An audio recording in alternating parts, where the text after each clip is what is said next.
Yeah, hey, warm up. Hey, yeah, hey, cold. Cause I got it. Yeah, hey, warm up. Yeah, hey, yeah. Cause I got it. Yeah, I remember me and my niggas going hard on that Black Planet shit. Was finna go to college, need a Black Planet chick. While you was playing hard like a Black Planet crick. Talk that shit in real life, I had to backhand a bitch. Remember back in 99, my favorite rap cannabis. Bomb Shelter was the shit. Yo, what's good, what's good, what's good, what's good? Just got the Discord post up real quick, expeditiously. What's good, Banley, what's good, Alvis, what's good, JC, and Swishy, what's good? But let me get some stuff posted in the chat right quick. Boom. Let's get that here. And I kid you not, we about to get so fast into this breakdown because I got some shit I gotta talk. I got some shit I gotta speak on. I got some shit I gotta speak on, man. Let me pin that right quick. And by the way, you see in the chat, you see at the top of the chat, you see what's pinned in the top of the chat, right? First off, let me pause this right quick. Let's just get busy. Let's get busy, right? I ain't gonna waste no time when it comes to this breakdown. So, top of the chat, first and foremost, I'm about to start dropping some exclusive breakdowns in the school community. So if you want to go ahead and join that, I'm going to be dropping videos. I'm going to have courses. I'm going to have little things about skills like fixing your jump shot, when to attack, more nuanced breakdowns, how to apply it to a workout, all those little things to be in the school community. So I'm going to also be breaking down my clips to a second level, to another degree, to a degree of implementation and application. So if you want to be able to see that stuff as well, if you want to see like the part twos damn near to these breakdowns of some of these clips, make sure you go ahead and join that school community. And if you can't get that $10 a month for that community, make sure you join the Discord. We still got shit going in the Discord. So I just had to lock in to get that done. I've been busy the past couple of days just trying to put some videos together, get some courses started. So we about to lock in though. And before we start this breakdown, I gotta show one video. One thing came to mind after the Celtics going up 3-0, right? There's one thing that came to mind. Actually, let me double check everything on the stream is solid. All right, settings straight, no lagging. All right, let's get to it. I gotta pull this video out the archives right quick, right? And so, seeing the Mavs going against the Celtics made me think of this one video right here. Y'all know James Harden, of course. Yep. Crazy streak. Let me play this video. You can see the title of the video, but let me play this. It made me think about this, right? This season. What do you think of what he's doing right now? Well, I think I'm not a fan of in terms of winning championships. I don't think that style is ever going to win championships. But at the same time, you have to keep your team's head above water to win games. So you have to do what you have to do to win games, and he's doing that, right? Now, I think...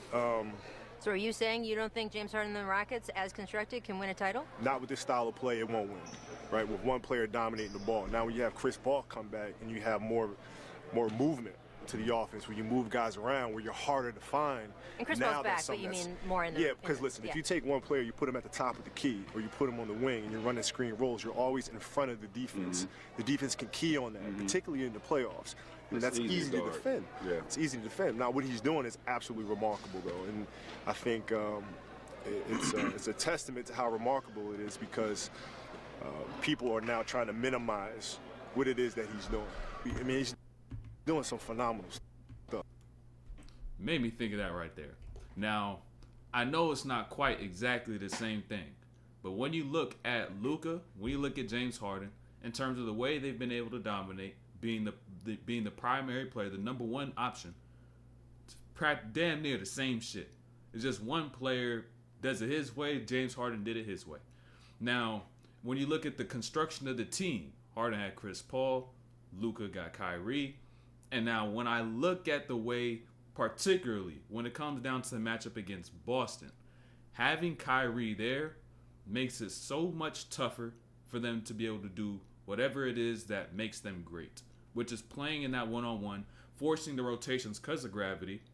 But when you play against Boston, there are no rotations. There is no gravity. It's been a magnificent, impeccable game plan from Boston when they decide when they are guarding Dallas. On the fact that they switch everything, one, we already know that. But two, the most important part of that is everybody is staying home. They're not just switching and saying, oh, boom, let's go switch here, and then we're going to load up on help here, and then we're going to get two on the ball at this point, and then we're going to double here at this point. They're not doubling nothing. Even when Luka gets all the way down to the rim, he may see some bodies, but not enough to where it's making him say, I got to kick this out and I'm not going to shoot. And that's where the Celtics have really got the Mavericks' number in this series, which is why Luka could do Luka and Kyrie could do Kyrie like we seen last night, but they still cannot get the win. And now we're about to go into some clips and I'm going to show you exactly how this looks like. It looks very rough. Looks very rough. Let me get this pulled up. Hold on. Boom. Okay, boom. Got the clips right here. Got the clips right here. And by the way, 3-0 is crazy. They on 3-0, right? Duh, of course. What's good? ATN was good. And then AO was good as well and Unto. But yeah, I just gotta peep this. And also, before we even get to the breakdown, let me talk about some things I did not put in here as well. One thing that came to mind. The defensive job from Xavier Tillman with Kristaps out. There were about 3-4 possessions, or I think 3 possessions, where Tillman was guarding Luka, or he may have had one possession on Kyrie. I'm not 1,000% sure, but he played magnificent defense. First game playing in the NBA Finals, in Game 3, Kristaps out, and you got to come in and fill that role, give some spot minutes. You know what I'm saying? Maybe play like 15 minutes.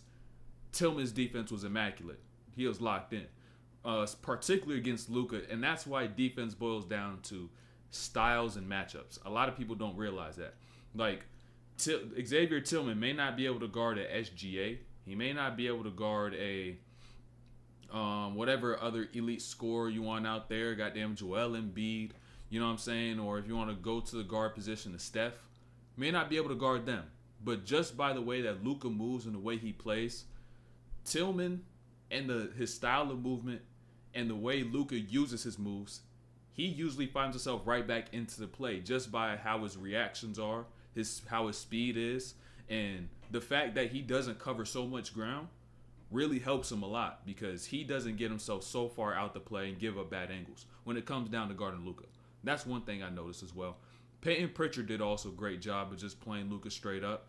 I think he had 1 or 2 stops. He got scored on a few times, of course, because of the size differential. But he had a few great defensive possessions. I think he had one on Kyrie, 1 on Luka, and then another one. I think he had 1 on Kyrie, 1 on Luka. Yeah, that's what it was. And then there's another one, a couple here got scored on Luka. Had to talk about that. Then also, the rest of the stuff I'm really going to be talking about throughout the breakdown.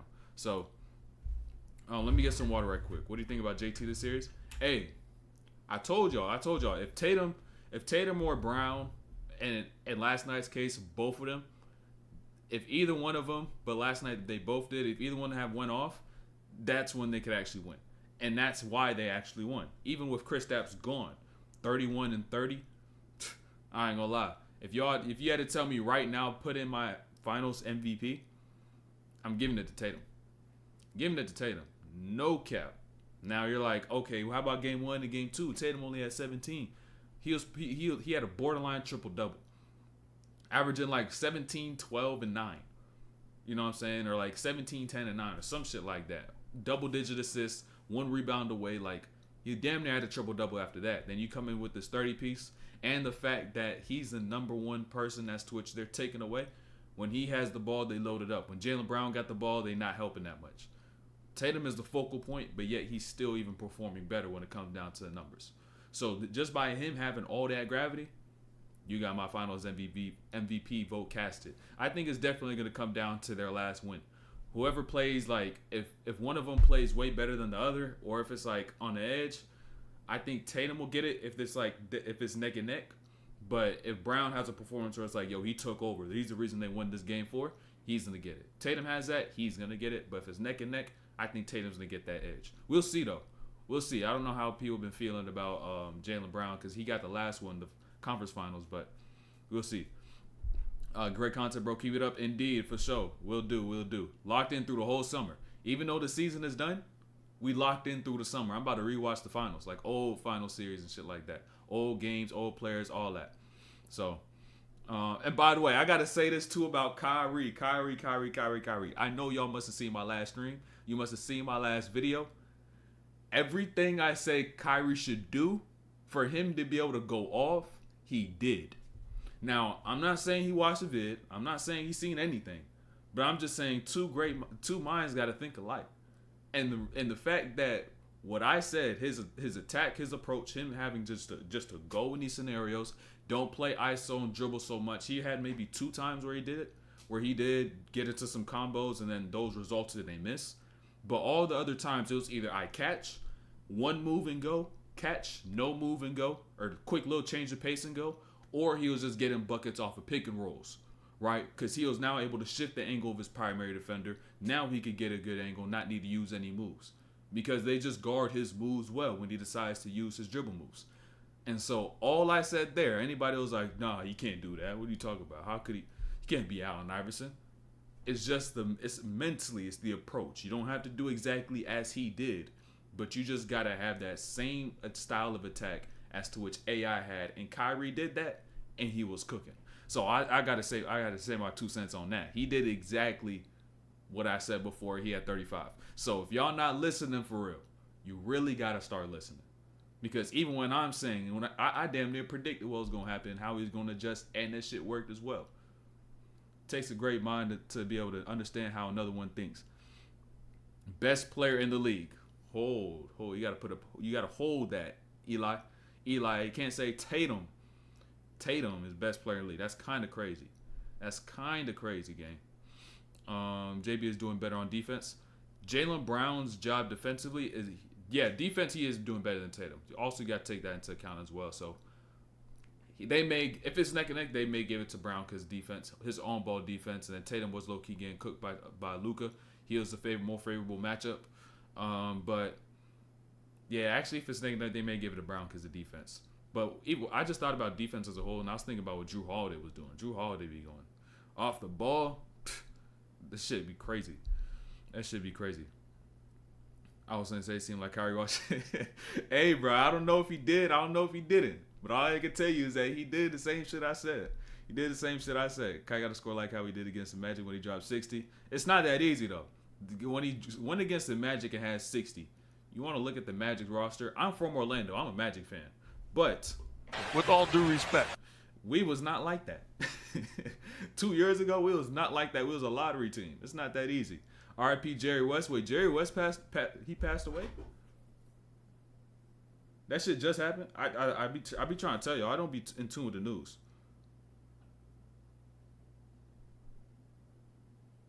Damn. That's crazy. R.I.P. Jerry West. R.I.P. Jerry West. I didn't even know.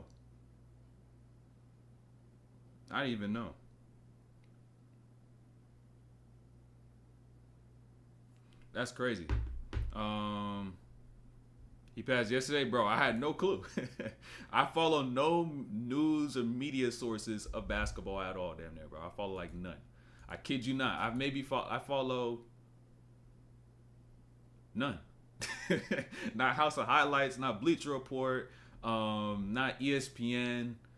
None of those. I don't even got the notifications on. Like, I kid you not, I just be going through my day I just be thinking and I'll be learning, bro.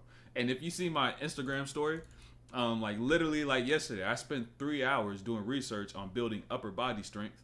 And then it put me down into a rabbit hole of watching sumo wrestling. And then I ended up watching sumo wrestling and thinking about it and pondering upon it for like 30 40 minutes. I'm like, damn. I just really be just sitting here thinking and learning all day and reading. And editing my videos and shit, of course, too. But let's get to this breakdown, though. I just had to say a couple things before you get this breakdown started.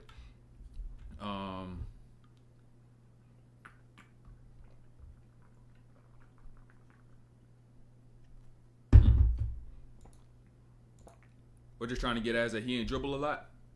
Hardly dribbled. Barely dribbled. Especially like when you see the times he scored. He hardly took any dribbles. He only had like two.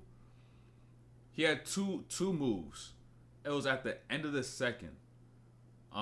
Those 2 step backs he had were the only ones where he did use a few, but that was a byproduct of actually having his rhythm from all those other ones he had before. Because now you're in a flow, right? So now, even if that hand is there, even if their guard is solid, I can still hit that tough shot because my flow and my rhythm. So I even got those in here as well. So you're gonna see them. You're gonna see the buckets that he was getting that were a little tougher than most. And so what I'm gonna do for this breakdown, though, right? I also want to say this. What I'm going to do for this breakdown is I'm going to highlight the brilliance of Kyrie and Luka's ability to score in isolation. But I'm going to show you why exactly that is the reason why the Celtics are able to win. Because despite the fact they get these looks, despite the fact they get into their spots, them two being so good in isolation, playing one-on-one, turns a game into them playing 2 against 5, right? But really, it's like 3-on-5 because they're big, Gafford or Lively, be very reactive there down low. And so I also want to mention that. That's also what I'm going to do in this breakdown. And also want to show y'all this before we even get started. Let me show y'all this box score. Or I may show the box score at some point during the middle of the game. Or middle of the breakdown. But, fuck it. Let's go there now. Let's look at this box score now. Now, when you just simply look at this box score and when you're going to compare these two teams and how they played, one thing stands out, right? And the one thing you got to look at is this assist column. 26 for Boston. Meanwhile, Dallas, you got 15. And it's very evident why that occurred. Luka, Kyrie, isolation, ball don't get swung around much. They stay at home. Meanwhile, Boston, drive and kick, boom, get it here, swing, boom, catch shot, boom, play off the spot up. 26-15. And now, you may be like, all right, they lost by 7. That's all the difference. That's all the difference. Along with some stuff defensively that I also got to note. Forgot to even mention that. Some stuff defensively, especially out of Luka, which is just unacceptable. And then you look at the loss by 7. It's like, come on, man, lock in. You literally, hey, Ozzy, you literally just said the same shit, and I didn't even see what you said in chat. I didn't even see what you said in chat. I just said it off top. But is he the laziest defender you ever seen? After that game 3, he might be. There's some possessions where I was like, yo, what the fuck is you doing? It's the finals. What the fuck is you doing? It's the finals. And also, I gotta have this hot take. I got a hot take. I'ma say it. Chat, I'ma say it. I don't know how many people gonna like this take. I don't know how many people gonna agree with this. But if year 19 LeBron was in place of Luka Doncic, the Mavs have a way better chance of winning this series. Now, not even from a standpoint of, okay, who's the scoring? Look how Luka scores. Is LeBron going to be able to score that much? First and foremost, LeBron going to find his way to get his buckets. Find his way to get his lays. It's about the way he decides to pass, 1, and 2, defense.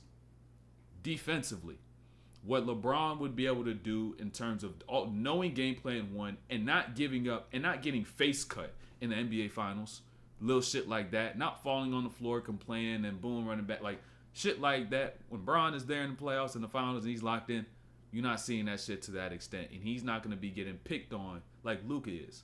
So even, in my opinion, I was thinking about it. I'm like, okay, if you really put Bron in Luka's spot, I think he'll do a better job at getting everybody engaged than Luka does right now.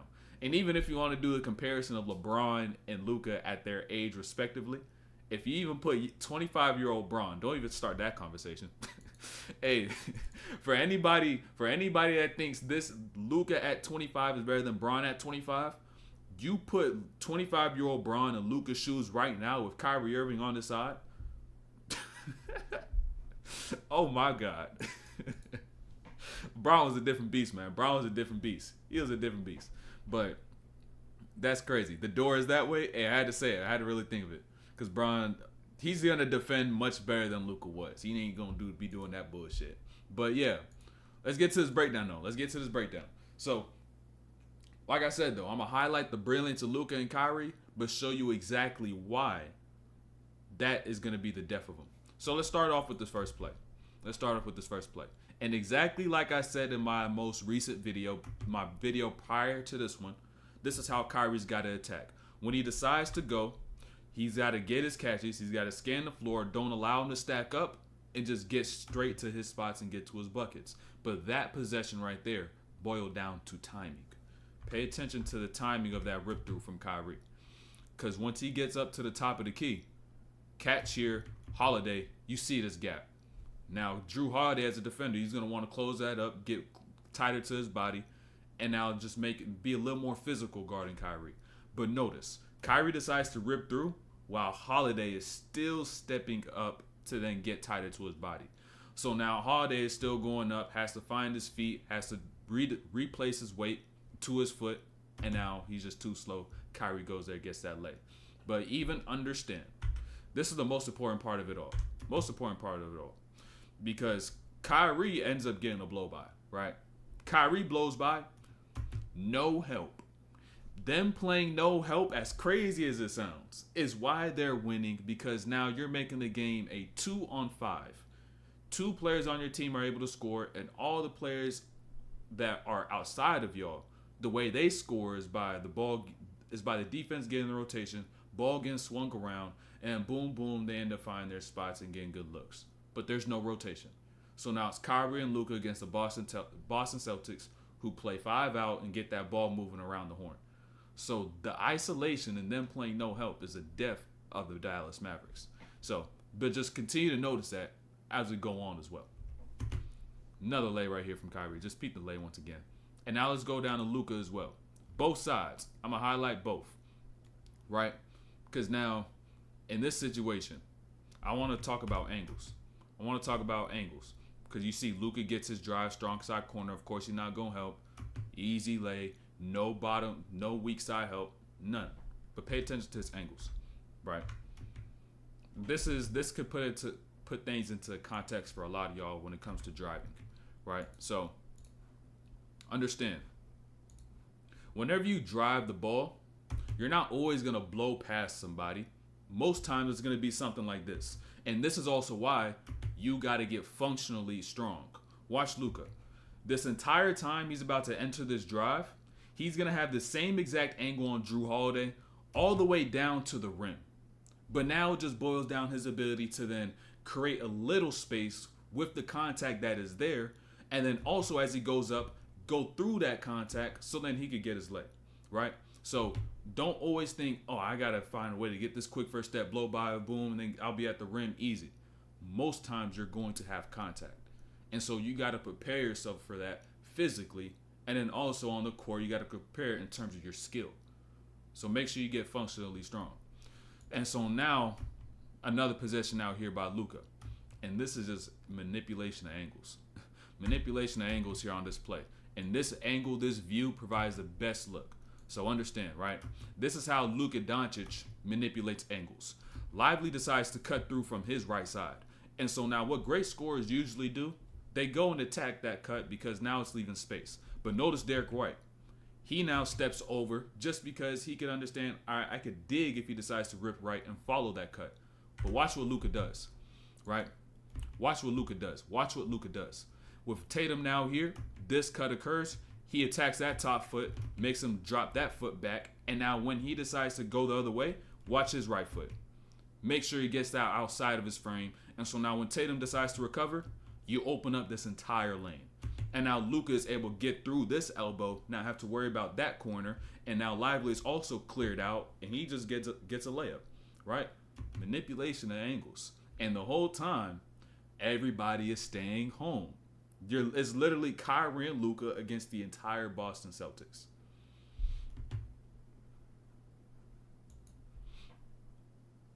And now Kyrie, quick attacks once again. And Boston did a great job at this concept as well.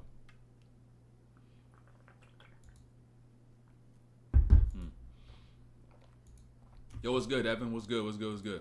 So pay attention to this as well, right? Boston did a great job defensively of breaking the traditional principle of no middle, right? So when you have a player with an empty corner on the wing, particularly Kyrie and Luka, because they have the ball in hand, what they decide now to do is to lead middle, right? But also in this lead middle, you got to make sure the person on the ball is able to stay in front of the ball, because what Boston is doing, they're playing no help. They're staying home. So now it's Kyrie and Luka against everybody, and now Kyrie is just able to get here and get to his leg because he decided to get straight to his spots and not play.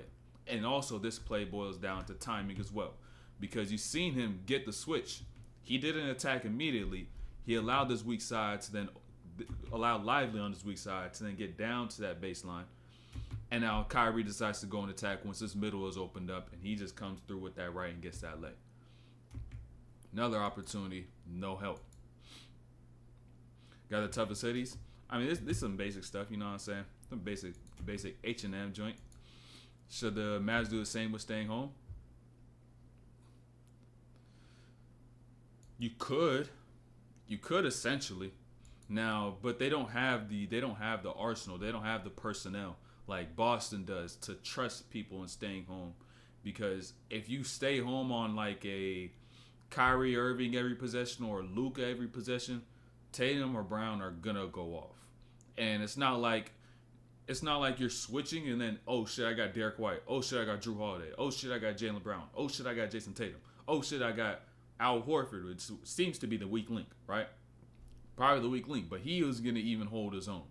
And so, if you try to do, like, the way Boston is able to do it is because all of them, it's like, they're going to get their stops, right? They're going to get their stops. And ultimately, what it will lead to if Mavs did it to Boston is Brown and Tatum going dummy. So, I watched the game last night, constantly thinking about how Kyrie's overcomplicated for himself, and it seems almost like his bunkers were simple as hell. Evan, did you watch my last video?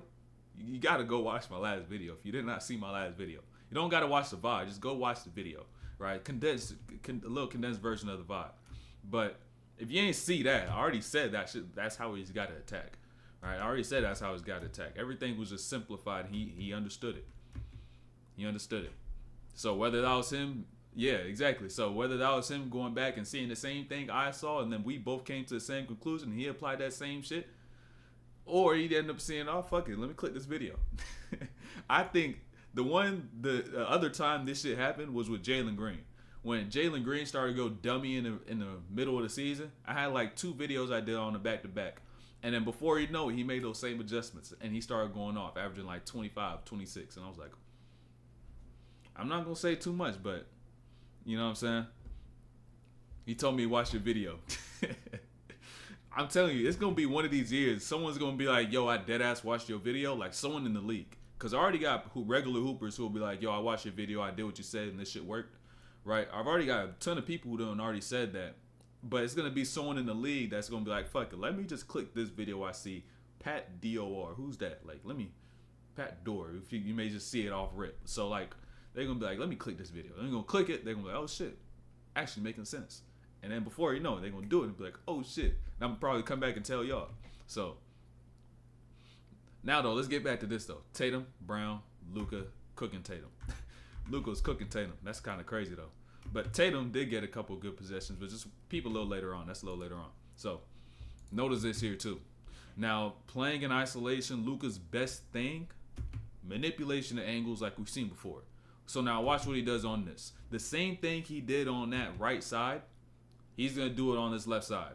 Lead him left, and now I'm going to cut middle, and now force him to open up his base, overcommits. I stop, I bring back, eyes up, quick little hezzy, you step up, just to get myself a better angle going towards the baseline.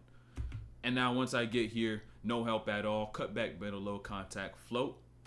Everybody's still staying home.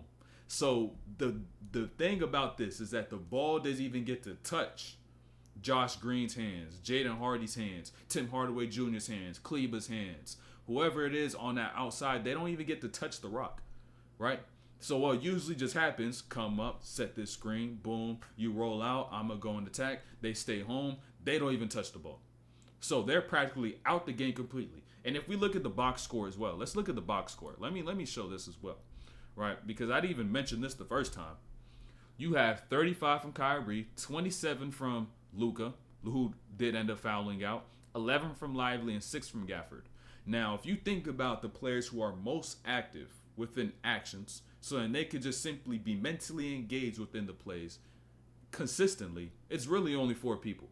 Kyrie, Luka, Gafford, and Lively. And because Gafford and Lively are the ones setting those ball screens, right?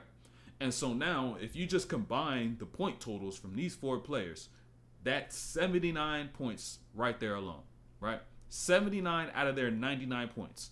That means you played 11 players and 4 players scored 79. And those other 7 players scored 20. 20 points. And now it's not like, oh, these players need to be more aggressive when you go and attack. You got these players for this exact reason, for them to be able to stand there and camp. And if we're going to take away P.J. Washington, let's throw P.J. Washington in there, right? That's another 13. There's 92 points distributed amongst 5 players, and you played 11. So 6 of them scored 7 points. That's just crazy when you really say that shit out loud. You played 6 players, and combined they got 7 points. Wild. And that's what happens when Boston decided to stay home. When they decide to say, we're going to play you one-on-one. Y'all can get busy all you want, but you're not going to outscore us. Because we play as a team, and if you just look at our totals, top to bottom, 30, 31, 8, 16, 9, 3, 9. Hauser came in, did his thing, knocked down his points especially. Big time right there. Tillman hit that 1-3, and when Tillman hit that 3, I was like, yo, that shit GG's. But staying home is literally what made the depth of the Dallas Mavericks. Now let's just get right back to exactly what they're doing. So we can learn from Luka and Kyrie, but at the same time, see just how impactful the style of attacking this game plan is. Tim Hardaway Jr.'s performance. Tim Hardaway Jr., he hasn't played much. He had that injury, but I'll say this when it comes down to Tim Hardaway Jr. 0 for 5. You could knock down some shots. It could be more important, but I think, like I said before, it's going to be hard for him to get his rhythm when he has no looks, has no touches. And also this, I thought about this beforehand. I was like, why isn't Tim Hardaway Jr. playing, right? So a lot of y'all may look at the Dallas Mavericks and be like, yo, Tim Hardaway Jr. is your 3rd leading scorer in the season.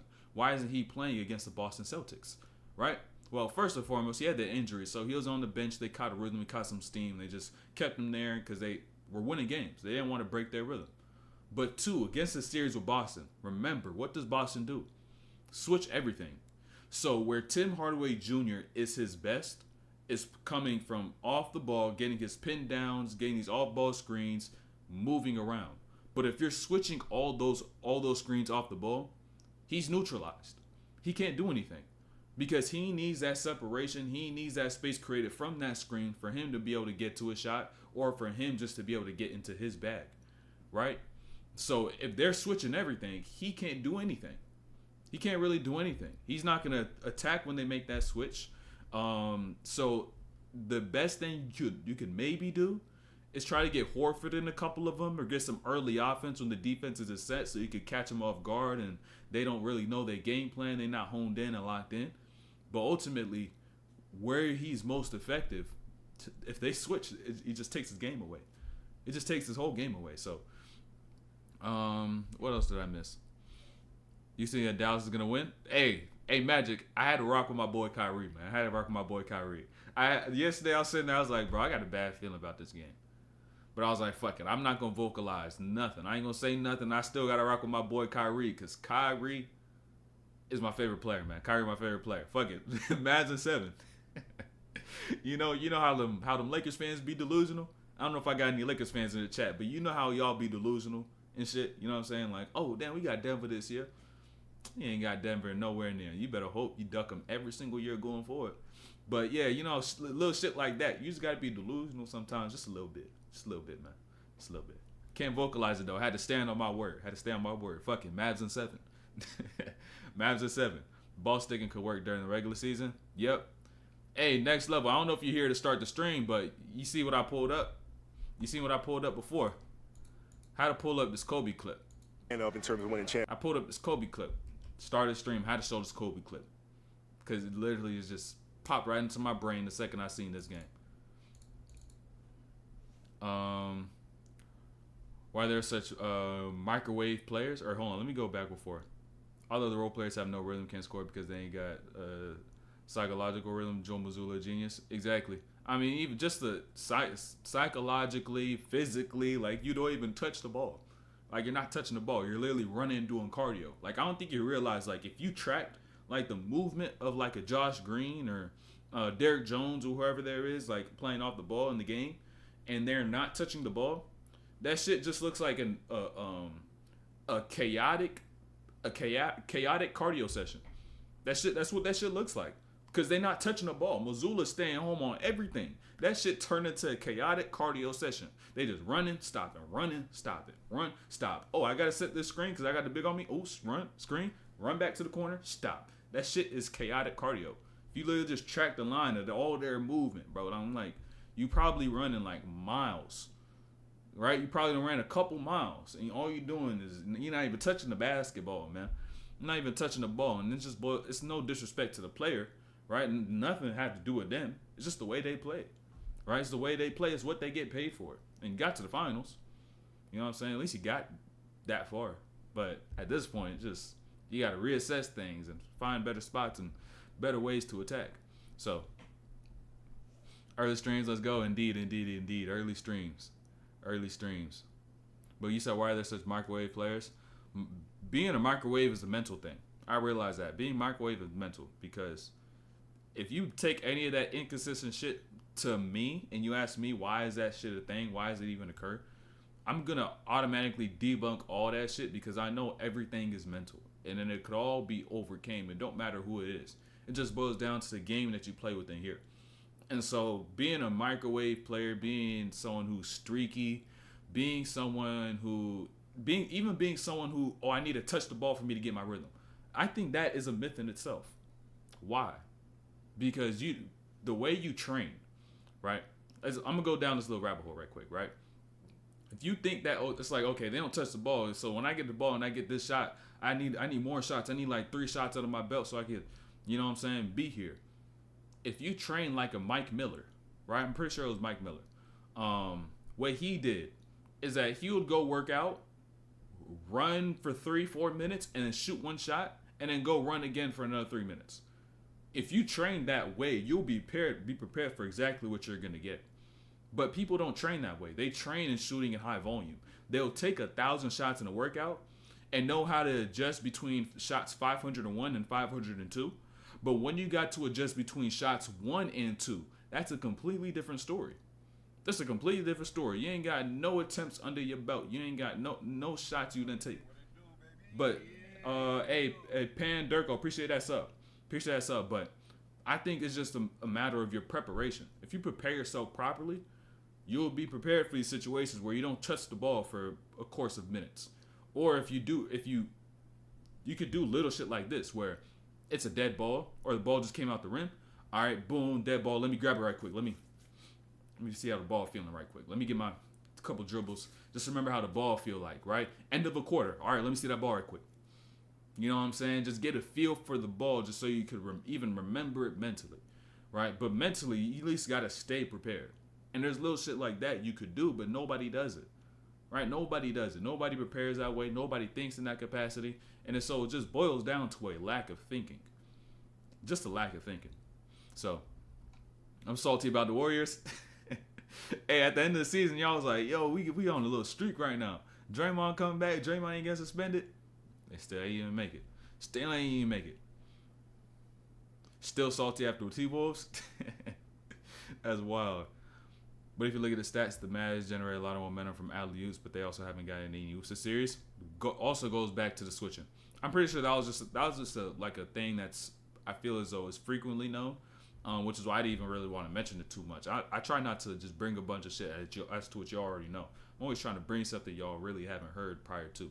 So I thought that was already self-explanatory, or not really self-explanatory, but something you hear if you're just watching the game. Like they always talk about the lobs and shit. They switch everything. You're not in rotation. No lob opportunities. You have like 2 this whole series. So as a whole, that shit is just tough to be able to, as a team, be able to do what you do. If they just switch it off. Happy birthday, Tor.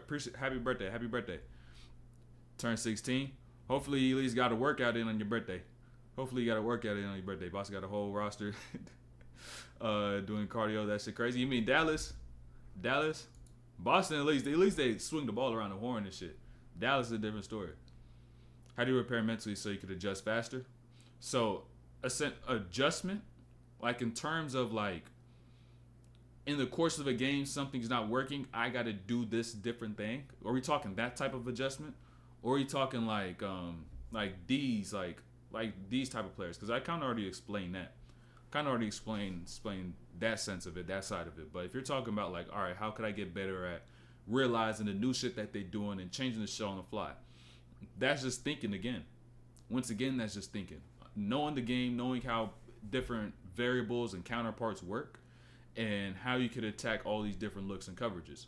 And so what usually transpires, say in the minds in the minds of a LeBron or Chris Paul or a Steve Nash or any of these great playmakers is that when you go about and do something and then something that you see is unexpected, they're not going to stand there in the moment and try to think the whole thing out. They're going to do it as best as they see fit for that moment. And if they end up getting stuck, if they realize some shit's not working, it's going to be when they go to the bench, when the ball is dead, or just simply already having this storage, this library of information and knowledge of how teams are defending you or how they're attacking, that they're now going to just tap into that like this because they've done so much studying prior to, right? They've already done so much studying. So it's not going to require really any new thinking. You're just going to have to go back in that library and find that information, then bring it back now and then make those adjustments in real time. But in order for you to have that information prepared so you could make those adjustments, you must do your homework. A lot of people don't be doing their homework. The only time they ever think about the game is while they're just there playing the game, while they're on the court or in the middle of a game or when your coach is saying something. But there's so much shit you could do outside of the time that you're physically playing the game that can help you improve how you play when you are actually playing the game, which is why doing that homework is so important. Right? Shit like I'm doing right now. This is the homework. Right? And then when I even go play myself, I'll take some of the shit I learned here, then go do it when I'm hooping. And I'll just, like, something as simple as, I seen SGA, when he was getting into his attacks, he always decides to go when somebody cuts. Right? He follows his cut and he makes his attack because most of the time, that defender's a dummy defender.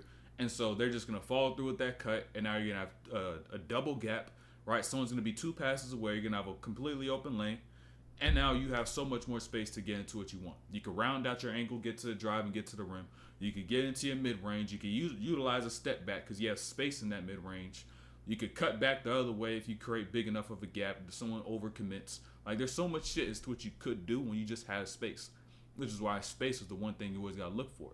But going back to what I was saying before, like, little things like that, you got to have that shit in your mind to where it's like, okay, this shit not working, let me go and try this out. Or boom, they're doing this, all right, let me go and adjust this, and then you just tap right into that shit. So that's how the on-the-fly adjustment shit typically goes, and how I'm thinking of it, how I essentially would just assume for it to be. And practically, I do believe it's truth when it comes down to that. It comes down to those adjustments. So one more game, parade on Tuesday as of now. Buddy, we got to be happy. If you count down to the parade, you got to literally be in Boston. Because counting down to the parade without being in Boston is kind of crazy. It'd be cool to see, but it's not nothing crazy. But we clearly got a Boston fan, though. Finals MVP, I'll say Drew or JB. Tatum was damn near pushing a triple-double. So it's between JB or JT. Tatum or Brown, honestly. But they'll probably, because Jaylen Brown, what he's doing defensively, he may probably get it unless Tatum has a way better closeout game than Jaylen Brown, but we'll see. Yeah, I remember it's Onyx. I just literally go off top for what I see here. So workout didn't happen. Hey, I already talked about this before. You got time to work out. You just don't make time to work out. That's all I gotta say, man. That's all I gotta say. I done heard it so many times. It's about making time. It's not that you don't have the time. You don't make the time. That's all I gotta say when it comes down to that. Is it okay to live without coffee? I've never sipped coffee. I might have sipped coffee, but I've never had coffee to give me energy in a day of my life. So it is possible. Disney Finals is finals last year. I feel like people talked about it more. Last year, I don't think so. The Heat, the Heat being the underdogs is what people talked about, but that's practically it. Starting streams early, respect. Yeah, I ain't gonna lie. It's just I realized I got the time for it, so it's like I just get straight into it. Usually I'll have like a couple hours of a gap between when I finish watching the game and when I start stream, but now I'm just like, all right, let me get into it. So Brown, Tatum in the clutch. For that game at least, Tatum done had his clutch games. People just got short-term memory. If you'll be having short-term memory, you'll be forgetting Tatum done had 50 pieces in the playoffs. He had a 50-piece closeout game, I believe, a couple years back.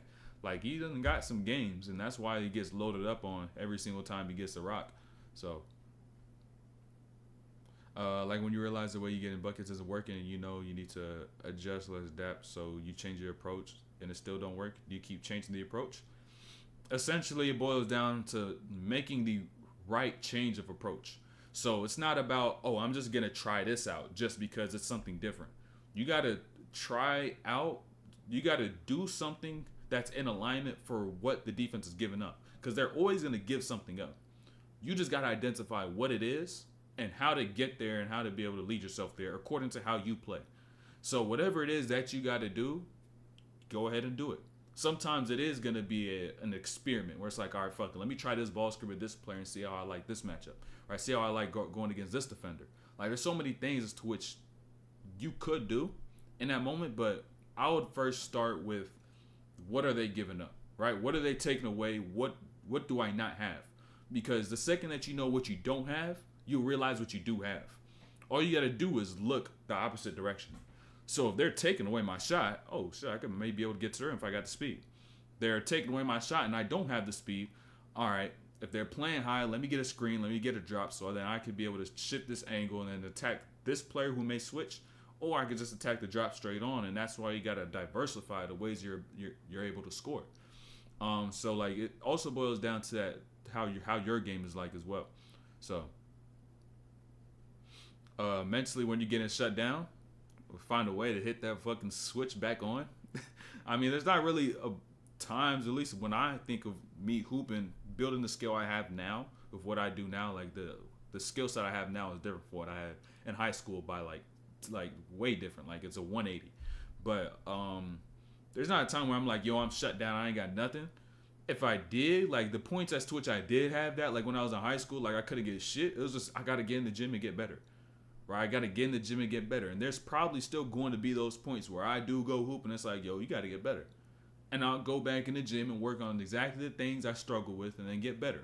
It's a constant process. So it really just boils down to that. Read a book, Jim.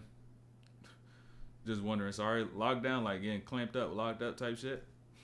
Should I stop shooting my wrist strain, or is it alright to shoot threes? I wouldn't say shoot threes is crazy. Maybe form shoot, but even then, be careful. It's a wrist strain. Like, you're literally, you know what I'm saying? That's your wrist. It's all your wrist. And mind you, bro, I've been working on my left hand crazy. I've been working on my left hand so much that I was doing like a full left hand workout, just a whole bunch of left hand lays today. Did 60 lefty lays makes floaters, whatever, in like 30 minutes, maybe like 25 minutes. I think it was like 25 minutes. I did like 60 lays with my left in 25 minutes. No mic and drills. It was actually attacking, getting to my spot, trying different shit out, experimenting with shit. I did 60 in like 20, 25. And I was like, bro, my left hand feels good as shit. Let me try to shoot a jumper.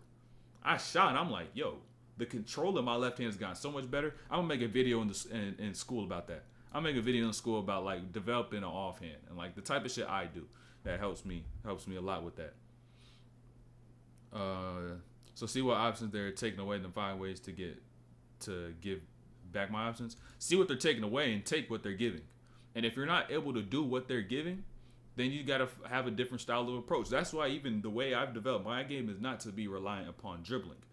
My base of my game really is being able to play off the ball. So if I'm playing in a real 5-on-5 setting, sometimes I'll just be like, fuck it, I'm not dribbling no more.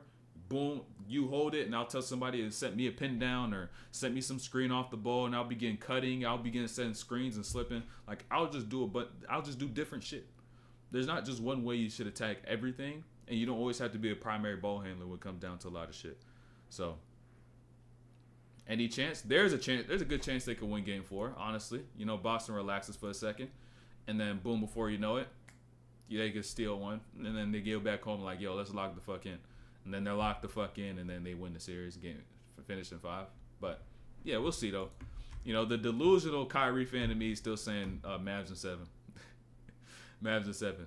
They've had so many chances to win games throughout this series though that it's like, shit, I got to talk about the defense. I got to talk about Luka's fucking defense. I talked about last game. I got to talk about it this game.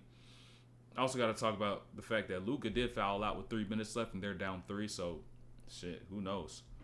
Who knows?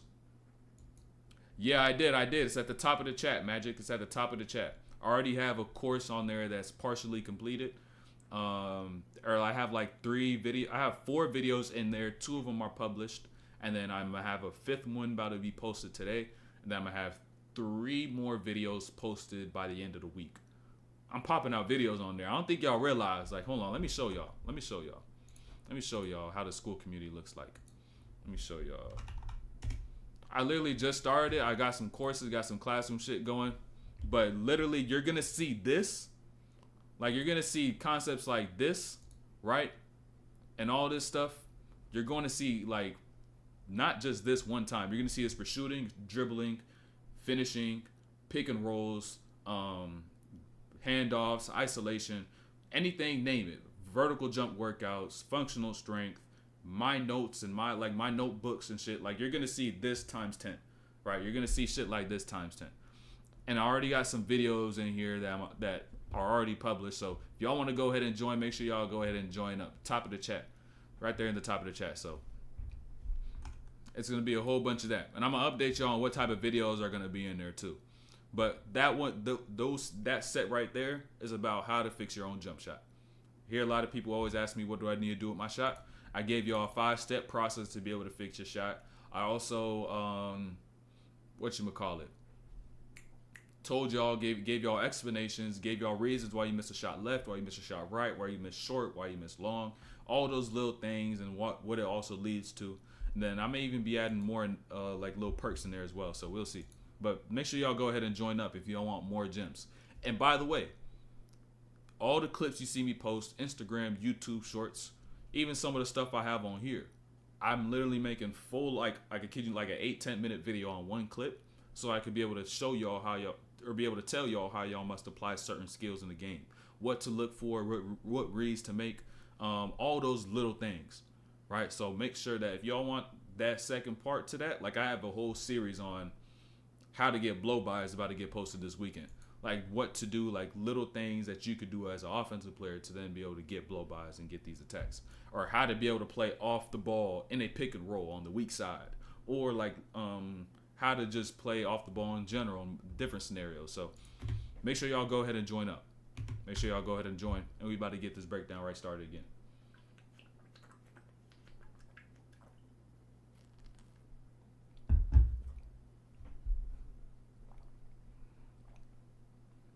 Hold on, let me answer Noah's question right quick. He said, what do you say to someone who is good and has a bag but scared to be a ball hog and he passes? You gotta find confidence within yourself, because if you're good and you have the skill set, you just can't do it. That's an internal battle. That's you questioning yourself, although you do have the full capacity.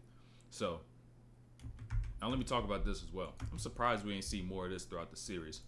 So once again, like I said, Dallas should have did this 10 times more. They should have did it over and over and over, because this is the counter twist switch. You set this, quick slip out, get underneath, roll, seal, and then now you can get that pass over the top.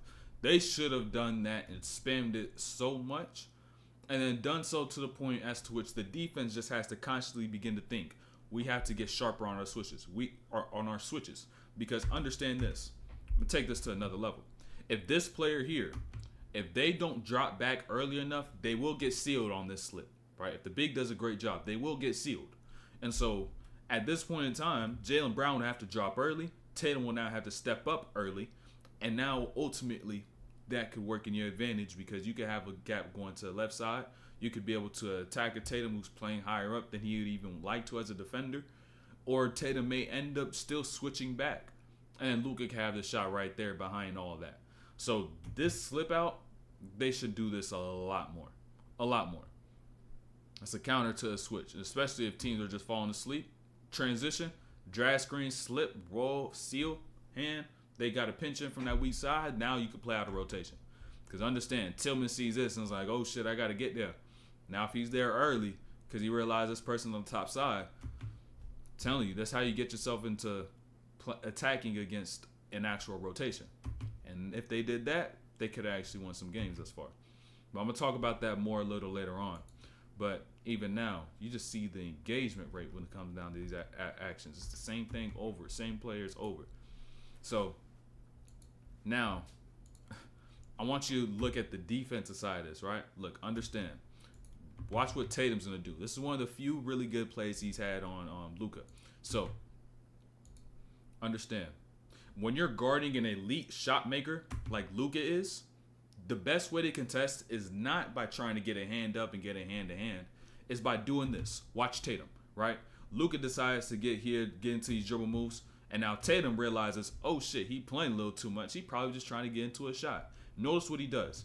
He gets that arm out before the ball gets up, and so the contest comes on the path of the ball going up and not even on the ball at the top, right? He's going to, as a matter of fact, get the ball uncomfortable. He's going to make Luka uncomfortable while the ball is going up and at the top, because now bringing the ball up, he has to navigate the ball around that hand, just knowing the hand is in the vicinity, and the hand is also there upon the release, and he gets it hand to hand. So he was able to read the shot, find the path, make that uncomfortable, make Luka take that shot, and he airballs.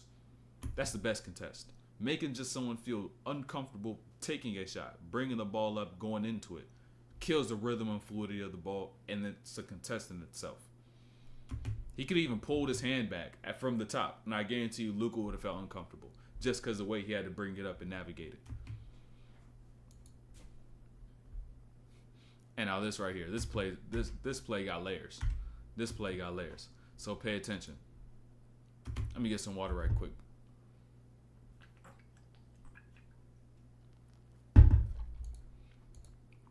But knows this, right? Peep this. This is why the Mavs can't guard the Celtics. Watch. You got Hauser, right? What's his name? Sam Hauser? Sam Hauser, right? Peep. You got Hauser pointing up to get this screen so Jaylen Brown can get Luka.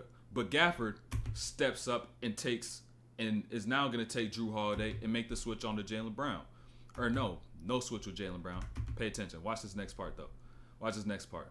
And so Gafford steps up. Boom. They thought they had it. Peep this. Watch Joe Mazzulla. Watch what Mazzulla now does. He tells Hauser to go to that right corner, and now Horford comes up to set this screen because it's an empty side. And now with Hauser sneaking along this baseline, Kleba couldn't see this. He's playing on the block. Jaylen Brown goes to his right side, and Hauser just finds himself wide open in that right corner to relocate for space. Their ability to have all 5 players on the floor be threats is what allows them to be so difficult for Dallas to guard. Everybody's a threat. Dallas, they got 2. Everybody staying home. You playing isolation the whole time.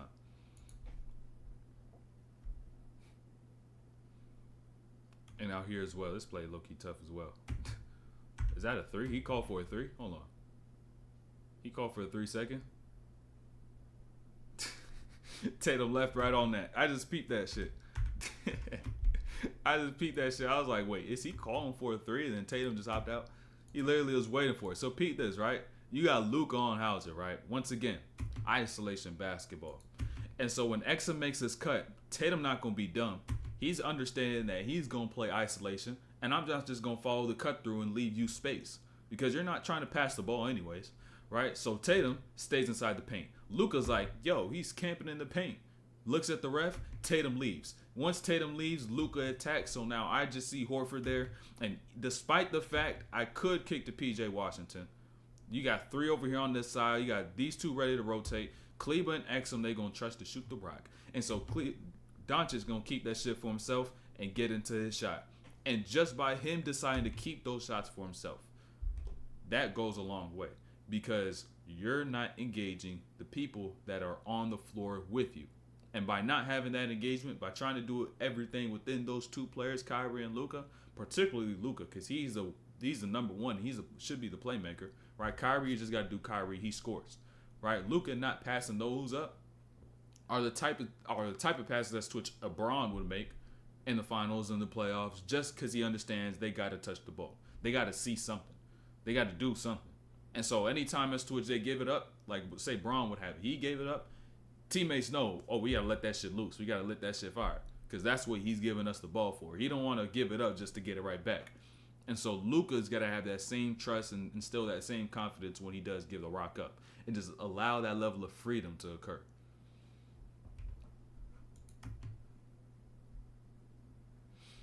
He said, I'm going to cry. Bro, that's low-key tough, bro. It's tough. They do get swept. It is what it is. It is what it is, dog. So peep this as well, right? So now notice this in transition. You got Kyrie with the ball. He's been doing this thing. But now notice what happens when he gets into his attack.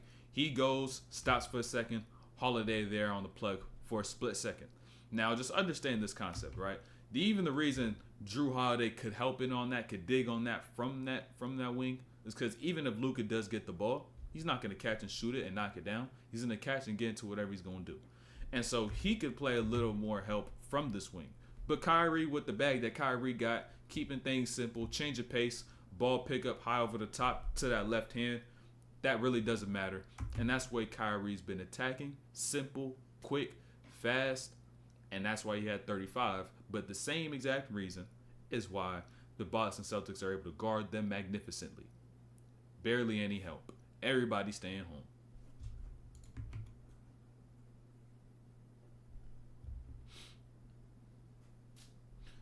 Dallas has high players create their own shot. I'm not saying they got to create their own shot. They just got to shoot the shit. You don't got to create nothing, right? Because look at this play. Let's go back to, because I know exactly what you're talking about too. I'm not saying you got to catch and go create, because like the same shit with Braun, you built the team a very similar way. Players that could defend and players that could shoot, at least be able to knock down shots. And so what I'm saying is that if Braun was at this spot and you pass this up, you catching this and you getting straight into your shot. You putting that ball up. You don't got to get out here, get into your bag, get into your ISO. Boom. You don't got to do none of that. I give the ball up so you can shoot it. And the second you touch it, let that shit fire. Right? That's really all it was. It's not, oh, you got to go and get it. Create your, no. You already got help. You got to close out. Shoot over the close out. And you better be prepared to knock it down. So they could do a better job of having shooters who are more prepared for these type of closeouts and scenarios. Like Brown then had a Kyle Korver, Mike Miller, those type of dudes who, even if there is a closeout, they jump in, they still out there letting that shit fire and can shoot that shit 40, 42, 3%. But I'm not saying you had to create anything.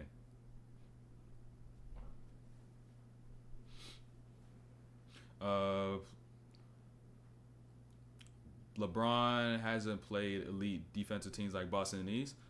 I mean, that's a completely different thing we're talking about. I'm just talking about this scenario. I'm talking about this scenario in itself. You mentioned something completely different. I'm talking about just simply him here, help plugged all the way in on the nail.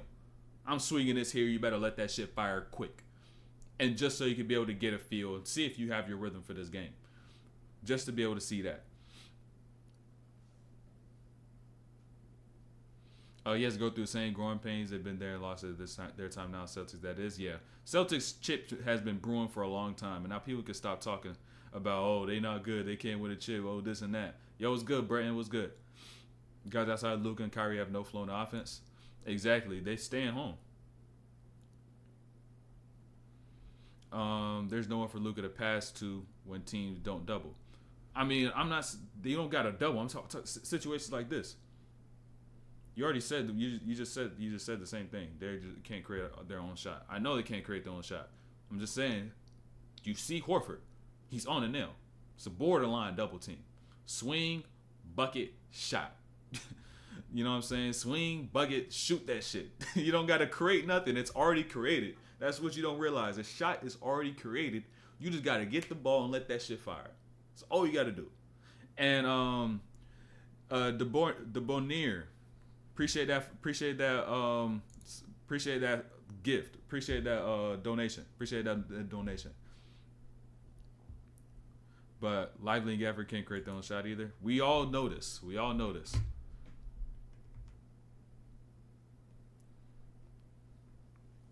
They can't create nothing, which is why the shots are already created and you got to be prepared to shoot out the goddamn catch. Playing off the spot up, by the way. I don't think a lot of people realize you could play off the spot up. You could play off the spot up. When they help in, swing, catch, I could pump fake, boom, get into the paint. You just got to work on your game. It shouldn't be they can't do this. Tell the motherfuckers to work on their game so they could be able to do this. It's really what it boils down to, man. I always got to take the approach of accountability and understand that, yo, if you go in the summer, get yourself around the right people, right trainers, think for yourself. You can build your game the right way. So, yeah, appreciate that super, though. Appreciate that super chat. That shit just popped up right now. Where is that? Yeah, they have. I've been saying it the whole time. Create their own shots for them. All they got to do is shoot that motherfucker when the ball gets passed. Blowing up the clip of Kyrie looking lost on defense. They are. I told you I don't be in the news, but that shit's lame. That shit lame as fuck. That shit happened, bro. All these dudes out here trolling. They probably could even get down the court for play 3 minutes of basketball, bro. Could even play 3 minutes of basketball, and if you did, on minute 1, you'll probably be looking some shit like that. Like, come on, man. He literally could not see the ball at all. Ball's thrown behind his head, and then he digged, and then he probably just thought he went up for a shot. Couldn't see it. If LeBron gets into the series, that's wild as fuck. That's wild as fuck. No, obviously since they don't run plays, Dallas obviously just Luka, Kyrie playing on one-on-one. Against Boston, that's what it is. Against Boston, that's what it is.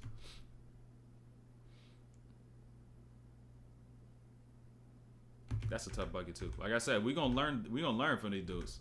They don't learn from them, but I'm gonna show you why that also hurts them. But let's get this breakdown, bro. Let's get flowing. Let's get flowing again, man. Let's get flowing.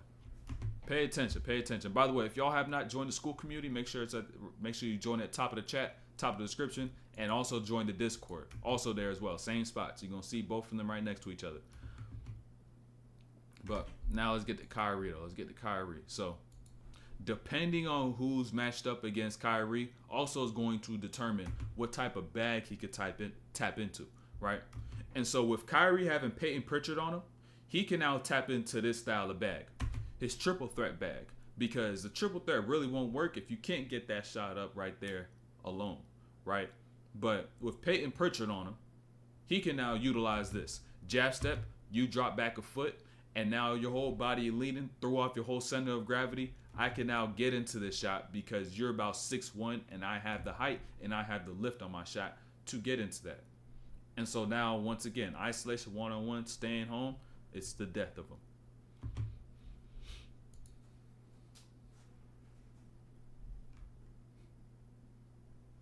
Now, this is where Kyrie was like, okay, this is because he built his rhythm. These next few possessions is just because he built his rhythm properly. So understand this as well, right? Seeing all the buckets Kyrie had before, how simplistic all of them were. Kyrie is now able to now tap into this style of bag where he can get into a few drill moves into a shot, boom, and hit a tough shot. And not just hit one. Be able to off an offensive rebound, Drew Holiday on me. Understand, okay, 13 on the clock, I got to get to it. Hit my last one, jazz step back right there, and then that shot from Kyrie is probably the toughest one I see him use frequently. Such a tough shot. And it's also very tough to guard. I tried that shit when I was playing pickup. I kid you not, I went 3 for 4 on that same shot. People don't realize, or I went 2 for 4. I think I went 2 for 4. But that shot is so tough to defend, dog. It's like people don't even realize they never seen it before. And if you just time the pickup the right way, you could get right into your shot, no travel. It's just the timing of the pickup. The time of the pickup. I may even break that move down in the community. But that move is a gem in itself because you could really travel on that move. But peep this as well. Hold on. Let's go back right quick.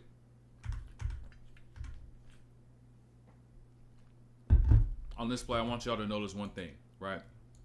So understand. Luka's about to get the switch with Hauser on him.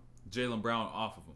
So you know Luka's going to attack. But don't look at Luka. Don't look at what's going on there. You know what's going to happen. He's taking this shit to the cup. Look at what's happening off the ball, right? Look at the off-ball defenders. Look at his weak side. Now, this is where you could be able to get the defense in rotation and get them moving and catch them lacking. Everyone is ball watching. Everybody on Dallas is also now standing still. And all it could take right here is for Kyrie to slide down, cut, boom through the lane to be able to, if you want to, most importantly, if you want to get the rest of your team engaged and get that ball moving, be able to rack up those assists so everybody gets their rhythm. But understand that, okay, we know Luka's going to get into his. We just going to stand around and watch. But that's also going to hurt us because no one else outside of Kyrie and Luka is getting a rhythm.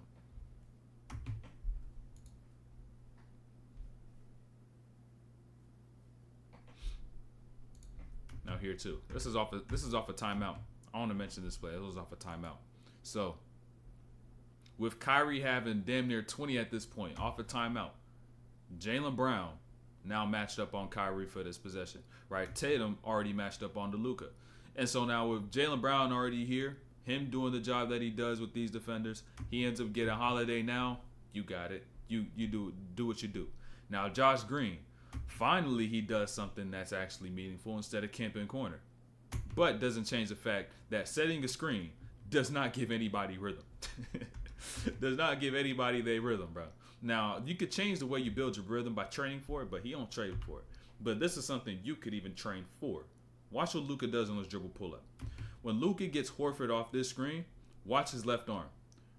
He engages Horford's body. And at the same time, with that left arm engaged going to his right side, he uses that left arm to nudge and stop on that left and get into a pull-up, so he creates more space, not just from him stopping quicker than Horford stops, but also from that nudge and leading him further down. So now he just has a wide open shot right there from the midi. Boom, bucket, great touch, but also remember, no help. It hurts him. It's hurting him. It's hurting him.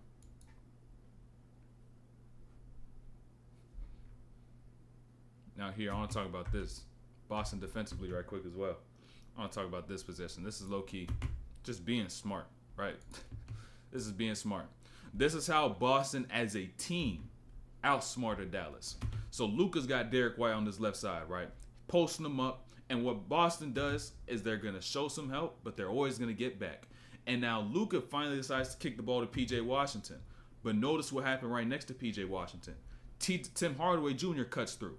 And with Holiday on his hard closeout, Washington rips through.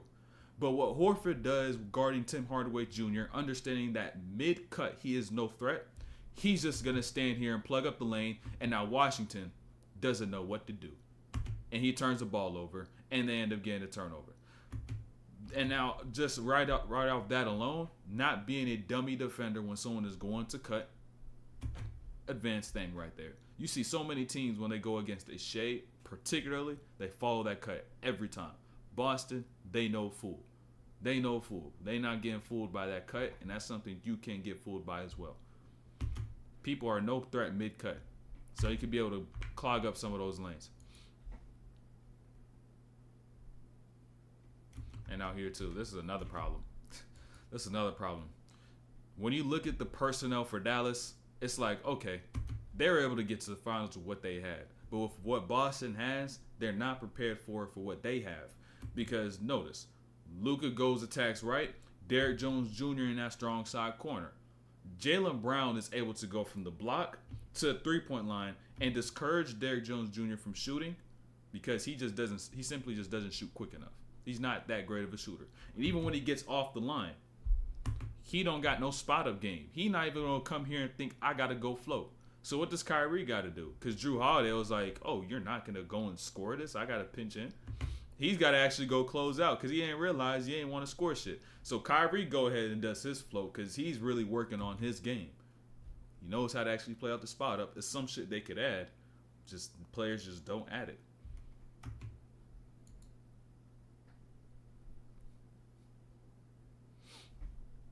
Now here too.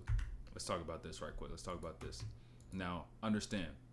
Anytime you get a mismatch, you gotta always reassess the floor. So when Kyrie got Horford, he's gonna bring the ball out. Holiday's on his right side. I already know when people guard Luka, they're gonna play no help. On top of the fact Boston's already staying home. And so I'm just gonna keep shit simple.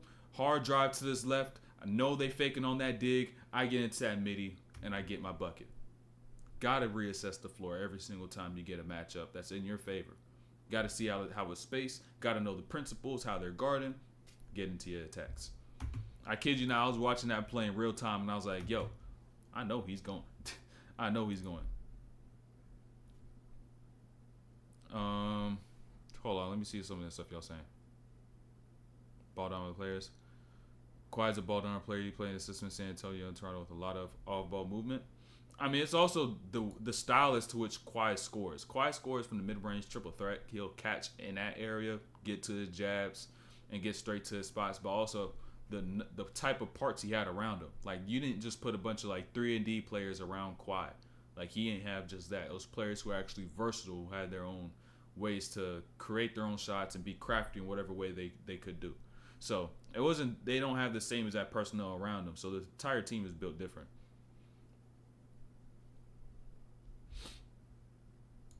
Warriors also have the personnel as well. You always got to take into account the personnel. You got Stephen Curry and Klay Thompson. People build their games a certain way. So you can't run Kyrie like you'll run a Stephen Curry, because he just doesn't shoot in that manner, doesn't think the game in that manner, doesn't feel the game in that manner, hasn't built his game in that manner. Like, he may be able to do parts of it, but everyone has their own game, their own feel, their own mind.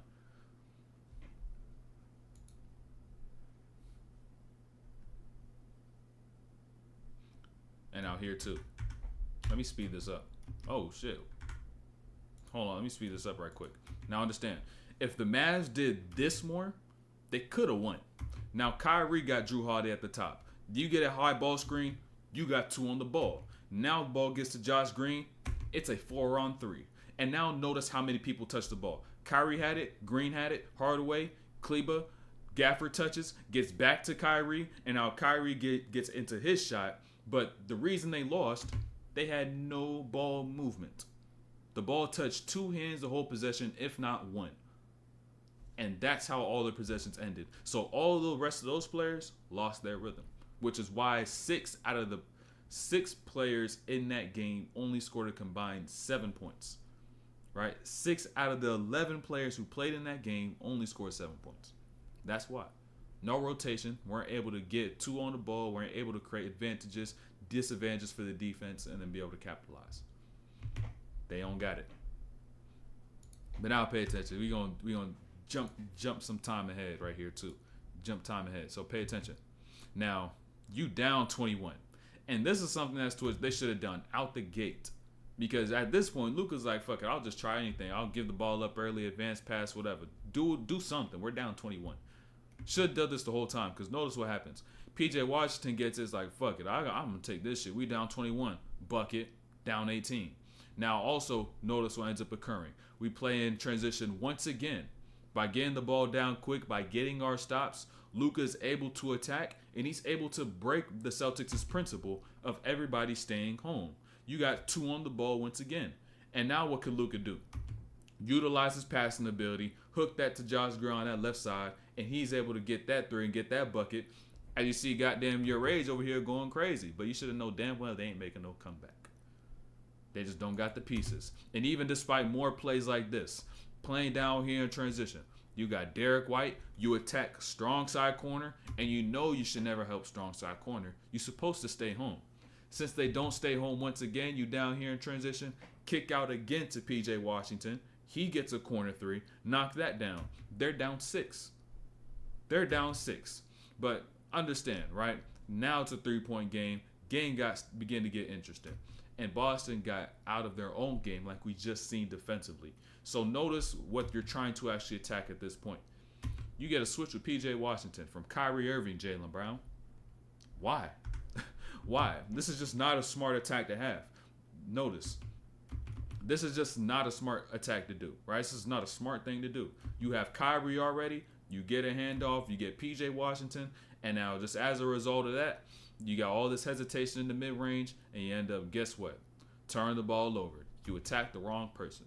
Should have just walked yourself down and attacked Kyrie. Ain't need to do none of that sets, none of that, right? But pay attention. This possession here. Boston regained their composure. This is when they're like, all right, let's stop playing. Let's get settled back in. Let's kill the run. Let's do what we do. Because now you got Tatum on Luka.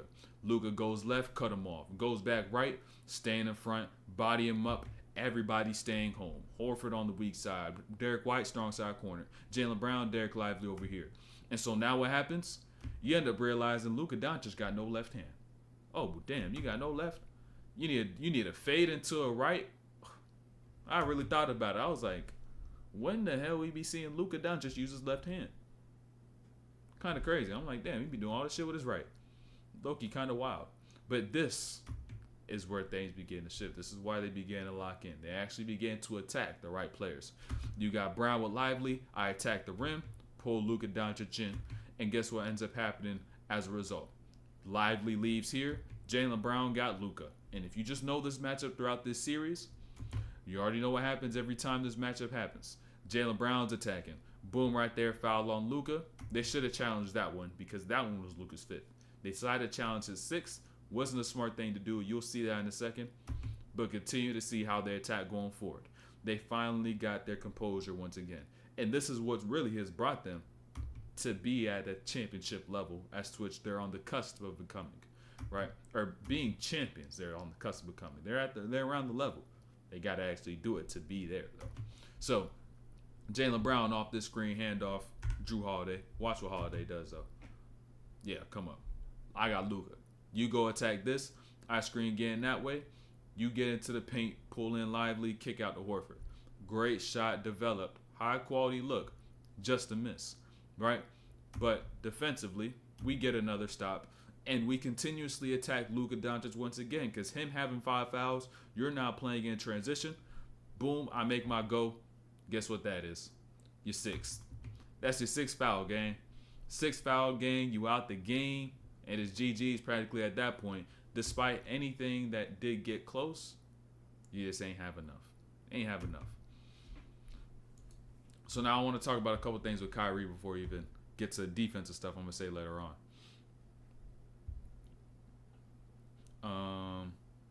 Luka fouled too much. Yeah, I ain't gonna lie. Need to learn how to move his damn feet. Luka galloping. He not even stepping. He galloping. They said Brown has no left. Brown do got a left a little bit. He do got a left. People be bugging. That was like last year. He low-key do got a left now. Luka and Kyrie are both very good offensive players. They don't play. They don't have to play in an ISO offense. You don't have to, but the thing is, like with the way that even like a lot of people look at what they don't have and forget about what they do have to get to where they've gotten. Right? So the only time we're gonna say the shit doesn't work is when they're playing against the Boston Celtics, who have a defensive team that's versatile as shit, that's one of a kind in the NBA. And so now going against this matchup, this team, it's like, okay, this is the holes that they have. But against damn near all the other teams in the Western Conference, that was good. Low-key, the Clippers would have been comp if they were healthy. I ain't gonna lie. Thunder, they got through that easy. If they played Denver, could have been tough. But the Wolves, they smashed them, right? So as a whole, it's like it's matchups, right? And it's the team that has the most versatility in their ways of attack that are the best, and that's why the Mavs aren't the best, because their versatility in their styles of attack. He wasn't going for a charge. He was just caught in a bad spot. That's the thing. Luka's defense isn't that bad. Boston's lead offense. Luka can't play defense. Don't say it's not that bad. It's bad, I guess. It's not that. No, he getting cooked. Boston's a lead offensive team. Brown Tatum will cook most players, not just Luka. They will cook most players, but Luka is just easier. It's just easier. You know what I'm saying? Significantly improved. Indeed, Luka doesn't bend his knees on defense. I seen him bend his knees like twice the whole game. I've seen him do that shit like twice. I saw a clip of Luka in the bubble versus now. He was looking, he's skinny. I guess that's that maybe dad weight. He got a dad bod now. Maybe he got a dad bod. Foot speed is a thing. Yeah, exactly. That's why I said it's just easier. Can you do breakdown European games? I'm gonna need to get hip to the European like overall style of play and shit. But most definitely, I've been getting that requested a lot. So I'll try to get some of those games done this season. But pay attention to this. This is the concept. This is the concept right here, right? So pay attention. So this is something you would see SGA do about 10 times a game, right? When someone cuts, he decides to go and attack the same direction they cut from so he can attack somewhere with more space. But going against Boston and that being Jrue Holiday, he's not going to be dumb. He decides to plug up that lane, and now you switch. And now Kyrie in this spot, it's like, oh shit, I got to attack one-on-one against Jrue. And this is exactly why you got to utilize screens to help you attack your primary defender. Right? Watch. Because at this point, Holiday is squared up with Kyrie. He's ready. He's prepared. But now he has to shift himself to now go and guard this ball screen. And by doing so, you open up and leave a lane. Because with the drop, Horford's going to move back. And now you have this whole attack to his right side because they're staying home on this side. Hardaway Jr. is also a shooter. So he's able to get right to his spot, pull it from that elbow, bucket. Utilize screens to help get your angles on your primary defender. You see now once, see it again. See it for a second time. And it's exactly what I said in my last video. What I said Kyrie should do, he did. That's all I got to say. So now notice here. You're not going to switch this. Holiday's going to want to fight over, right? You gave me an angle. That angle is all I need. Change the pace. Change the pace, attacks right, and is able to get here and get fouled, take himself to the free throw line. It's the angles off that screen that y'all need, right? And by him being so effective those last couple of possessions, I'm now able to get this done right here as well. I get another screen. Horford there. I go left, and guess what we get? 2 on the ball. 2 on the ball. Hey, appreciate that sub. Appreciate that sub, IO or I0. And now 2 on the ball. No plug in from this weak side. Dump in from Lively. He gets that too. Game got interesting, right? Game got interesting, but you down for 30 seconds left. And now Kyrie has to say, all right, we could take a 2, but then we have to foul to get another 2. Or I can end up taking this 3. Now you got Horford.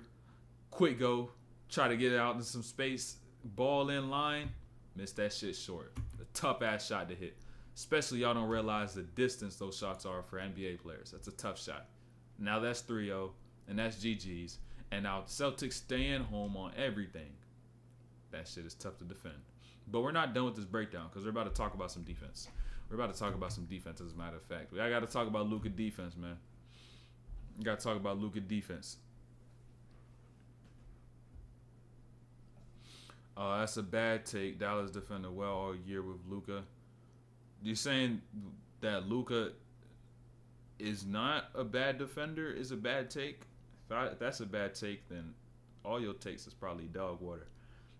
Minnesota and OKC's lack of shooting made Luka defense better. It's their one player that they had that was a non-threat. There's always one person that they're able to help off of going through each series. And so now you had a rim protector. But Boston plays 5 out and everybody could shoot.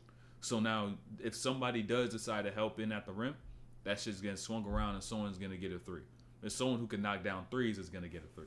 So that's the difference.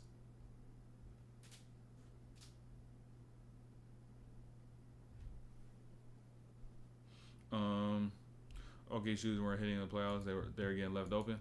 OKC was not hitting. Which is why Gafford was able to just roam. Lively was able to come over and plug shit up. You know what I'm saying? It's the playoffs, a little different thing.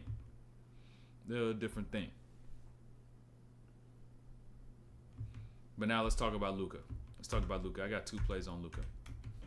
Understand, this is absolutely atrocious, right? This is why you should never flop, especially in the NBA fucking finals, right? Luka gets to his right side. He gets Horford. Tries to get busy. Tries to cook. Shoots that. Decides to fall on the floor and make contact at 36.5 seconds. Notice how long it takes for him to get back to both feet. God damn, you sitting there complaining. It takes about a whole damn near 4 seconds for you to get up. In that 4 seconds, Tatum's at half court. And if you just got up 1 second, 2 seconds faster, you could have stopped this shot right here from Hauser. And he burns you for that one. And then what do you decide to do the next possession? Right? You would think, oh, he's going to learn from what he did before. He's not going to fall down, give up a 3, not get back. Watch what Luka now does, right? Back-to-back possessions to end the first quarter. I got Tatum. I decide to shoot, and I flop again. And guess what happens because I decide to flop and not get back on defense? Derek White gets that ball, throws it down to Jason Tatum, and that's another 2. That is a, 3, 6, 9, 11-point swing? Because you missed those shots as well. 11-point swing. They put 5 on the board to finish out the first quarter when you were already up by 13. Brought him right back into the game because he ain't want to just stay on his feet and get back on defense.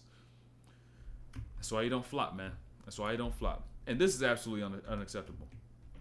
I don't know if flopping will die out someday because some people just be soft, right? Flopping advice, and exactly. But pay attention. This is so fucking stupid. Oh my gosh. This is just like, come on, man. Now understand, right? At this point, this is the NBA Finals. Look at Luka Doncic's defense. He's on the weak side. Horford gets the ball with Kyrie Irving. And guess what Luka is now going to do? I'm guarding the wing. I'm ball watching. I get face cut. The one thing you should never allow to happen as a defender in basketball, he allowed to happen in the NBA Finals. Not locked in. And we'll notice the body language after. Let me just go back like nothing happened. Like not a care in the world. I got face cut in the finals. Guess what? We lost by 7. I flopped those 2 times. That's 5 points. I let somebody get face cut. That's 7. And now let's continue to watch the defensive job that Luka does. Right? Continue to watch. Strong side corner. Right? What's the concept? What's the principle? Don't help strong side corners. Let's slow this down. Right? Tatum gets left. He gets lively. Luka, the second you decide to turn your head and worry about somebody else's problem and responsibility, guess what happens to Luka? You get burned, Sam Hauser in the corner, and now he's already got rhythm because you let him hit that transition 3. He hit 1 3 before that, and that's his 3rd 3. You already got a rhythm, man. You allow this shit to happen. That's how many points given up off of dumb mistakes? That's 10 points given up off of dumb defensive mistakes. Continue to keep it pushing. 10 points given up. He getting burned, getting cooked. So, even in a zone, right? Even in a zone. The concept of a zone is just to be able to keep the ball in front, prevent penetration, don't allow the defense to collapse, show a different look, something, right? You got to at least be able to stay in front of somebody when you play a zone. But now you decide to, ball gets swung to the corner, you decide to play high and play the angles as to which you cannot be able to make up for because of lack of foot speed. So Tatum just immediately catches high corner, pirouettes along the baseline, easy attack, puts y'all right back into rotation. PJ Washington sleeping on that weak side. Forgot completely about Jaylen Brown. Playing this high, did not drop, and now they end up getting another 2. 12 points. 12 points. All off Luka Doncic's defense. You think this is done? Let's just talk about effort, right? Let's just talk about effort. When you just in the finals, you trying to get the chip, trying to accomplish your dreams, trying to get your first ring, all this stuff, right? You about to want all the things you envisioned to come into fruition at this point in time. So you would think that anybody playing in this atmosphere, being one of the last 2 teams, will give every last ounce of energy they have to be able to stop the other team from scoring and for them to be able to go and score. Do everything you need. But just watch the effort. Watch the effort, man. Like, Luka's a great player, mind you. With all due respect. Great player. Offensively, juggernaut. Numbers, production, efficiency. But you still got to hold players accountable. Both sides of the ball. Can't always just overlook what happens on one side because what someone else does on the other side. Because shit like this is just unacceptable for anybody. This is shit that'll get somebody subbed like that. Right? So pay attention. Luka Doncic with Hauser. Now, with him being in the middle of the floor, this happened at the nail. You don't know what side he's going to set the screen on, right? You don't know what side. But like I said, just watch the effort. Luka Doncic ends up assuming, all right, he's going to go here. He Varejãos it. He picks a side. Brown attacks. You got it. You can have that lane. You could go ahead. You could go ahead, Jaylen Brown, and go ahead and get this dunk and take the momentum into y'all's hands to end this 3rd quarter. Right? First time happened, end of the 1st quarter, end of the 3rd quarter, you allow another easy bucket to happen. You could have just simply, if you're just self-aware, just a little self-aware, right? And you're just real with yourself, you could have decided to say, all right, I'm not even going to step up on this. I'm going to sag all the way back on the fact that if he does drive, I could be able to beat him. And understand that these screens from the middle, they do get flipped oftentimes. So I'm going to have to just play the middle, wait to see if he goes right or he goes left. So at that point, now you could at least done something like that. But like I said, he said, nah, I'm cool. Boom, come down, get that 2. Down 15 to end this quarter. Now understand this as well. This is going beyond Luka, right? Let's go beyond Luka. This is a team thing. It's a little concepts, right? I want you to notice Derek Lively now, right? These are just some possessions where easy buckets are given up.